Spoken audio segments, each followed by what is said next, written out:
Ending పార్ట్లోకి వచ్చావు. నువ్వు ఇప్పటిదాకా గాయపడ్డావు, నలిగిపోయావు, కుమిలిపోయావు, ఏడ్చుకున్నావు, గుండె లవిసేలా రోధించావు, వణిగిపోయావు, నిద్రలేని రాత్రులు గడిపావు, నిరీక్షణ ఆధారం లేక ఎంతో కృంగిపోయావు,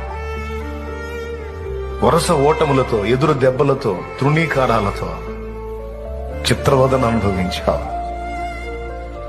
రేపు చచ్చాకొచ్చే ఆ లోకమేమో గానీ భూమి మీద మాత్రం నరకంలాగుంది నాకు అని తలపోసావు, వాపోయావు, దుఃఖపడ్డావు, కుంగిపోయావు. అయితే దేవుడు ఈ మధ్యాహ్నం వేళ పలికించినటువంటి మాట ఏమిటంటే, నీవు అనుభవించినటువంటి శ్రమలన్నిటి ముగింపులోకి ఇప్పుడు నువ్వు వచ్చి ఉన్నావు అంటున్నాడు ఆయన.